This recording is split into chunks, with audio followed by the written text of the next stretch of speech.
Social మీడియాలో 2 రోజుల నుండి ఒక వీడియో వైరల్ అవుతుంది. బ్రహ్మానందం గారు అన్నయ్య గారని ఒక ఆయన ఒక విలేజ్లో ఉంటే ఆయన్ని ఎవరో మొత్తానికి ఇంటర్వ్యూ చేశారండి. ఆయన ఏమని చెప్తున్నారనంటే, బ్రహ్మానందం గారు నేను అన్నదమ్ములు, మేము 8 మంది సంతానం.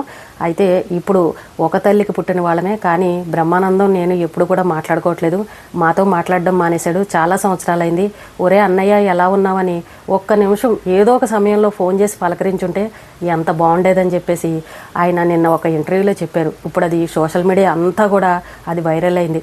అంటే బ్రహ్మానందం గారు ఎంత సెలబ్రిటీగా ఉండి ఒక సొంత అన్నయ్యని ఎందుకు పట్టించుకోవట్లేదు, ఇన్ని సంవత్సరాలు ఎందుకు మాట్లాడట్లేదని అందరికీ కూడా డౌట్ వచ్చింది. ఇప్పుడు బ్రహ్మానందం గారు సెలబ్రిటీ కాబట్టి మనం ఆయన గురించి ఇంత సపరేట్గా వీడియో చేసి మాట్లాడుకుంటున్నాం. కానీ 70-80 సంవత్సరాలు వచ్చిన వాళ్ళు కూడా చాలామంది మన కుటుంబంలో ఉన్న అన్నదమ్ములు మాట్లాడుకోలేని వాళ్ళు చాలామంది ఉన్నారు. ఒకరి మీద ఒకరికి ప్రేమ ఉంటుంది, కానీ నేనెందుకు మాట్లాడాలి, తను ఎన్ని సంవత్సరాలు మాట్లాడినప్పుడు నేనెందుకు మాట్లాడాలని ఒకరికొకరు ఈగోలకు పోయి మాట్లాడుకోని పరిస్థితి. అయితే ఆ ఇంటర్వ్యూ చేసిన వాళ్ళు ఈయన అడిగారు, మీరే మాట్లాడచ్చు కదండి, ఎంతైనా మీ తమ్ముడే కదా, ఆయన కొంచెం బిజీగా ఉంటారు కదా, మీ ఇంటికి ఆయన రాలేరు కదా, ఆయన కనుక మీ ఇంటికి వచ్చారని అంటే జనం అందరూ మూగిపోతారు కదా, మరి మీరే పలకరించచ్చు కదా అని అంటే, ఎందుకండి ఆయన ఒకసారి మా ఊరు దాకా వచ్చి కూడా మా ఇంటికి రాలేదు, నన్ను కూడా పలకరించలేదు, ఇంకా నేను ఎలా మాట్లాడతాను, ఫోన్లు ఉన్నాయి కదండి, ఫోన్లో అయినా మాట్లాడచ్చు కదా, కనీసం బాత్రూంలో కూర్చున్నప్పుడైనా వాళ్ళకి సమయం దొరుకుతుంది కదా, అంత బిజీగా అయితే ఎవరు ఉండరు కదా, స్నానం చేసినప్పుడు బాత్రూమ్కి వెళ్ళినప్పుడు ఒరే అన్నయ్య ఎలా ఉన్నావురా, ఏం చేస్తున్నావురా, ఆరోగ్యం బాగుంటుందా, పిల్లలందరూ బాగున్నారని ఇలా పలకరిస్తే నేను ఎంత సంతోషపడతాను.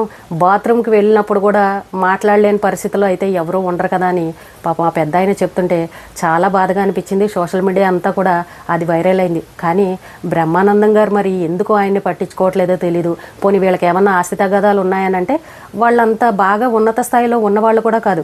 వీళ్ళు 8 మందిలో వీళ్ళిద్దరే ఉన్నారంట. వాళ్ళ అక్కలు, చిన్న అన్నయ్య, పెద్ద అన్నయ్య అందరూ చనిపోయారు, కానీ పిల్లలు అయితే మాత్రం ఉన్నారు. కానీ మరి పిల్లలతో కూడా ఆయన ఎందుకు మాట్లాడరో, ఎందుకు పట్టించుకోరో, అని పిల్లలతో మాట్లాడకపోయినా ఈ సొంత అన్నయ్యని ఎందుకు పట్టించుకోవట్లేదో మరి అర్థం కాని విషయం. మరి ఈ వీడియో ఇప్పటికే సోషల్ మీడియాలో వైరల్ అయింది కాబట్టి బ్రహ్మానందం గారి దాకా చేరే ఉంటుందని అనుకుంటున్నాం. ఇప్పుడు బ్రహ్మానందం గారు సెలబ్రిటీ కాబట్టి ఆయన తొందరగా ఎక్కడికి వెళ్ళలేరు. అదే బ్రహ్మానందం గారు ఏముందండి, ఆయన తలుచుకుంటే ఎంతసేపు కోటీశ్వరుడు కాబట్టి ఒక కారును పంపించి, అన్నయ్య నీ కోసం కారును పంపించాను, మన ఇంటికి వచ్చే 4 రోజులు ఉండి వెళ్దుగానని ఆ బ్రహ్మానందం గారు ఒక్క మొక్క చెప్పుంటే ఆ అన్నయ్య ఎంత సంతోషిస్తారు చెప్పండి. ఆ అన్నయ్య బ్రహ్మాంగారి గారి గుళ్ళో పూజారిగా పనిచేస్తున్నారంట. ఏవో ఒక రోజు డబ్బులు వస్తాయి, ఒక రోజు రావు. ఆ వచ్చే చిల్లర డబ్బులతోటి వాళ్ళ కూతురు చూస్తుందంట ఆయన్ని.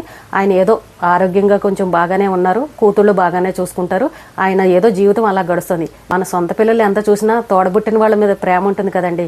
ఉన్నది ఇంకా బ్రహ్మానందం గారు ఒక్కరే, సొంత తమ్ముడు, మరి పైగా ఆయన అంత కోటీశ్వరుడు, మంచి ఉన్నత స్థాయిలో ఉన్నారు. మరి ఒక్కసారి అన్నయ్యని పలకరించుంటే ఎంత బాగుండేది. బ్రహ్మానందం గారికి తెలిసిన వాళ్ళు ఎవరో ఒకళ్ళు ఈ పాటికి చూసే ఉంటారు, ఆయనకి చెప్పే ఉంటారు. మరి ఆయన ఈ విషయం గురించి ఎలా స్పందిస్తారో చూద్దాం. అన్నయ్యని కలుసుకుంటారా లేదా, అన్నయ్యకి మరి ఆర్థికంగా ఏమన్నా సాయం చేస్తారా, ఒక్కసారి వాళ్ళ సొంత ఊరికి వెళ్ళి ఆ కుటుంబాన్ని కలుస్తారా లేదా, ఇవన్నీ కూడా చూద్దాం. బ్రహ్మానందం గారిది అయితే ఆయనది మంచి మనసే, కానీ ఈ అన్నయ్యని ఎందుకు పట్టించుకోవట్లేదు అనేది అర్థం కావాలి. ఇప్పటికీ మన సామాన్యుల కుటుంబాల్లో ఎంతమంది ఉన్నారండి, రామలక్ష్మణులాగా ఉండాల్సిన అన్నదమ్ములు కూడా ఎంతోమంది కొట్టుకుని ఆస్తుల కోసమే కావచ్చు, మాట పట్టింపులే కావచ్చు, సంవత్సరాలు మాట్లాడుకోకుండా ఉన్నవాళ్ళు ఇప్పటికీ మన కళ్ళ ముందు కనబడుతుంటారు. వయసులో ఉన్నప్పుడంటే ఏదోలే పౌరుషంగా ఉన్నారులే, నువ్వంటే నేనేంటి అని అన్నట్టు ఇలా ఉండొచ్చేమో, కానీ 70-80 సంవత్సరాలు వచ్చి పాపం రేపు ఎల్లుండే ఎలా ఉంటారో తెలియకుండా ఒంటి నిండా అనారోగ్య సమస్యలు పెట్టుకుని మాట్లాడుకోకుండా ఉండేవాళ్ళు కూడా ఉన్నారు. ఇప్పుడు బతుకున్నప్పుడు మాట్లాడుకోకుండా పోయిన తర్వాత వచ్చి ఇంక ఏం మాట్లాడతారు చెప్పండి. అయినా సరే వాళ్ళల్లో ఎక్కడా పట్టుదల అనేది పోదు. కొంతమంది డబ్బు ఉన్న వాళ్ళు అనుకోండి, వాడికి డబ్బు బాగా ఉంది, మా లాంటి వాళ్ళని పట్టించుకోడు, వాడికి గర్వం ఎక్కువ అని చెప్పేసి వీళ్ళు అనుకుంటారు. ఆ డబ్బున్న అన్నయ్య తమ్ముడు ఏమనుకుంటాడంటే, నేను మంచి ఉన్నత స్థాయిలో ఉన్నాను, నా దగ్గర ఒకప్పుడు లేనప్పుడు నాకు ఎవరు కూడా సాయం చేయలేదు, నన్ను ఇష్టం వచ్చినట్టు మాట్లాడారు, ఈ రోజు నేను వాళ్ళని ఎందుకు పలకరించాలని ఈ తమ్ముడు అన్నయ్య వీళ్ళు అనుకుంటారు. ఒకరు మంచి ఉన్నత స్థాయిలో ఉండి ఒకరు పేదరికంలో ఉన్నా వాళ్ళ మధ్య గొడవలు వస్తున్నాయి. ఇద్దరు బాగా ఉన్నా సరే వాళ్ళ మధ్య గొడవలు వస్తున్నాయి. ఆస్తి తగాదాలు, మాట పట్టింపులు. ఇంకా పెద్దవాళ్లే మాట్లాడుకున్నప్పుడు ఇంకా పిల్లలు ఏం కలిసి ఉంటారు చెప్పండి. అన్నదమ్ముల పిల్లలు కూడా అంతంత మాత్రమే. ఇప్పుడు ఆడవాళ్ళు అనుకోండి, ఎవరో ఒకరి దగ్గరికి వెళ్ళి మా చెల్లిలాగా మా అక్కిలాగాని ఏదో ఒకటి పాపం వాళ్ళ బాధను చెప్పుకుంటూ ఉంటారు, మాట్లాడుకోవట్లేదని, ఇలా జరిగింది అలా జరిగిందని కొన్ని విషయాలు చెప్పుకుంటారు. కానీ మగవాళ్ళు అలా చెప్పుకోరు, ఎవరికి కూడా మనసులో అలా దాచిపెట్టుకుంటారు. కానీ మరి ఇన్ని సంవత్సరాల తర్వాత మరి బ్రహ్మానందం గారికి అసలు ఒక అన్నయ్య ఉన్నాడన్న విషయం కూడా ఎవరికి కూడా తెలియదు. అలాంటిది ఎవరో మరి ఆయన్ని ఇంటర్వ్యూ చేశారో అప్పుడు బయటపడింది, బ్రహ్మానందం నా సొంత తమ్ముడే, మేము ఒకప్పుడు నాటకాలు అవి వేసేవాళ్ళం, వాడు అలా వెళ్ళి అక్కడ సినిమాల్లో నటించి ఇప్పుడు ఆ స్థాయిలో ఉన్నాడు, కోటీశ్వరుడు చక్కగా సంతోషంగా ఎక్కడున్నా బాగుండాలనే మేము కోరుకుంటాం. కానీ మేము ఇక్కడ ఇదే ఊర్లో గుళ్ళో ఏదో పూజలు చేసుకుంటూ అలాగా వచ్చిన డబ్బులతోటి కాలక్షేపం చేస్తున్నాను. ఎంతైనా నా తమ్ముడి మీద ప్రేమ అభిమానం అనేది ఉంటుంది కదా. నాకు డబ్బు వద్దు, ఆస్తులు వద్దు, ఏమీ వద్దు, ఒక్క పలకరింపు, ఒరే అన్నయ్య ఎలా ఉన్నావురా అని ఇలా ఒక్క ఫోన్ చేశాడంటే చాలు నాకు కొండంత బలం వచ్చేస్తుంది. నా తమ్ముడు నన్ను పలకరించాడని నేను సంతోషపడతాను. వయసులో ఎలా అయినా నేను అన్నయ్యని, వాడు తమ్ముడు. ఒకవేళ నేనే ఒక మెట్టు దిగి వాడిని పలకరించాను అనుకో, వాడు అసలు నన్ను పలుకుతాడో లేదో తెలీదు. పైగా నాకు ఇప్పుడు ఈ వయసులో హైదరాబాద్ అంటే నేను వెళ్ళలేను. మోకాళ్ళ నొప్పులు, అనారోగ్య సమస్యలు, ఆ అడ్రస్లు అవన్నీ నాకు తెలియవు. ఎక్కడికి వెళ్ళాలో కూడా నాకు సరిగ్గా తెలీదు. మరి వాడు అంత ఉన్నత స్థాయిలో ఉన్నప్పుడు వాడే ఒకసారి నా దగ్గరికి వచ్చినా బాగుండు. లేదు అని అంటే అన్నయ్య నువ్వేరా, నేను కారు పంపిస్తాను, ఒకసారి మా ఇంటికి రా, నిన్ను చూడాలని ఉందని ఒక్క ఫోన్ చేసినా సరే ఎంత సంతోషపడతానని ఆ పెద్ద ఆయన ఇంటర్వ్యూలో చెప్తున్నారు. ఎవరికీ చెప్పకుండా అన్నా సరే ఆ వీడియో సోషల్ మీడియాలో బాగా వైరల్ అయింది. ఇలాంటి కుటుంబాలు చాలా ఉన్నాయండి. పెద్దవాళ్ళు మాట్లాడుకోని వాళ్ళు ఏంటో, తల్లిదండ్రులు ఉన్నంత వరకు ఒక రకంగా ఉంటారు. తల్లిదండ్రులు చనిపోయిన తర్వాత ఆస్తి తగాదాలు, కుటుంబ తగాదాలు, ఒకరినొకరు ఆస్తుల కోసం కేసులు పెట్టుకునేవాళ్ళు, సంవత్సరాలు మాట్లాడుకోకుండా మరి ఏం సాధిస్తామో తెలియదు. కానీ అంత ఇదిగా చాలా కుటుంబాల్లో ఇలాంటి గొడవలే ఉన్నాయి. ఇప్పుడు పెద్దవాళ్ళు పిల్లలు ఎవరైనా దెబ్బలాడుకుంటే ఒరే అలా ఉండకండిరా, కలిసిమెలిసి ఉండండిరా అని పెద్దవాళ్ళు చెప్పాలి. కానీ వాళ్ళకే 70-80 ఏళ్ళు వచ్చిన తర్వాత అంత పట్టుదలగా ఉంటే పిల్లలు మాత్రం ఆ పెద్దవాళ్ళకి ఏం చెప్తారు? ఎవరో ఒకరు మెట్టు దిగుదామనన్నా అందరికీ ఈగోలే. మరి ఏంటో విషయం తెలియదు. కానీ బ్రహ్మానందం గారికి ఒక అన్నయ్య ఉన్నారు. పాపం ఆయన విలేజ్లో తమ్ముడు కోసం కలవరిస్తున్నారన్న విషయం నిన్న సోషల్ మీడియాలో వైరల్ అయింది. ఎవరో ఒకళ్ళు ఇప్పుడు ఆయన బ్రహ్మానందం గారిని అడుగుతారు, ఏంటండి సోషల్ మీడియాలో ఈ వీడియో ఇలా వైరల్ అవుతుంది, మీ అన్నయ్య అని చెప్తున్నారు, అసలు ఆయన మీ సొంత అన్నయ్యేనా లేకపోతే ఇదంతా ఏమన్నా ఫేకా, లేదంటే ఎందుకు మీ మీద ఇలా ప్రచారం అవుతుందని ఈ పాటికే ఎవరో ఒకరు బ్రహ్మానందం గారికి చెప్పే ఉంటారు.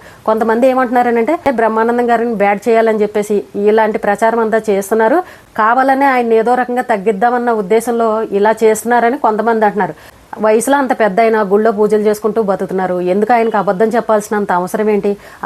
ఇంకా వీడు నేనే ఉన్నాము, మరి వీడు ఎప్పుడన్నా మాట్లాడితే బాగుండని నాకు అనిపించింది. ఇంకా అలా రోజులు గడిచిపోతున్నాయి. నేను ఎప్పుడు మాట్లాడను, వాడు ఎప్పుడు మాట్లాడు. మా ఊరికి వచ్చాడు కానీ నా దగ్గరికి రాలేదు, నన్ను పలకరించలేదని ఒక్క పలకరింపు కోసం ఆ అన్నయ్య తమ్ముడు కోసం ఎదురు చూస్తున్నారు. చూద్దాం బ్రహ్మానందం గారు ఎలా అయినా సరే వాళ్ళ అన్నయ్యని కలుసుకోవాలి, ప్రేమగా పలకరించాలి. ఒక్కసారి అన్నయ్య హైదరాబాద్ రా, మా ఇంట్లో 4 రోజులు ఉందిగానని ఆ అన్నయ్యని కనుక పిలిచారనంటే అంతకంటే ఇంకా సంతోషం ఏముంటుంది చెప్పండి. సోషల్ మీడియాలో చాలామందికి మంచి జరిగినవి కూడా ఉన్నాయి. మనం ఇప్పుడు ఇలా ట్రోల్ చేస్తున్నారని అనుకుంటున్నాం. కానీ ఏమో ఈ వీడియో బ్రహ్మానందం గారి దాకా వెళ్ళి అయ్యో మా అన్నయ్య నా కోసం ఇంత కలవరిస్తున్నాడా, ఇంత బాధపడుతున్నాడా అని బ్రహ్మానందం గారి మనసు కరిగి ఆయన్ని రమ్మని పిలిచినా సరే, లేదంటే లేదు అన్నయ్య దగ్గరికే నేను వెళ్తాను, ఆ ఊరికే వెళ్తానని చెప్పేసి బ్రహ్మానందం గారే కదిలి ఆ ఇంటికి వెళ్ళారనుకోండి, ఇంకా అంతకు మించిన ఆనందం ఉంటుందా? చూద్దాం మరి బ్రహ్మానందం గారు దీని మీద ఏం స్పందిస్తారో, ఏం చెప్తారో అందరూ కూడా ఎదురు చూస్తున్నారు. అన్నదమ్ములు ఇద్దరు కలుసుకోవాలని మనం కూడా కోరుకుందాం. ఇటు బ్రహ్మానందం గారి వయసు పెద్ద వయసే, అటు ఆయన అన్నయ్య గారి వయసు కూడా పెద్ద వయసే. కాబట్టి ఈ వయసులో ఎవరి మనసులో కూడా బాధపడకుండా సంతోషంగా ఉండాలని, ఆ అన్నదమ్ములు ఇద్దరు కలుసుకోవాలని సోషల్ మీడియా పుణ్యమాన్ అంటూ ఎంతో మందికి మంచి జరిగింది. అలాగే బ్రహ్మానందం గారు అన్నయ్యని పలకరించాలని మనమందరం కూడా కోరుకుందాం.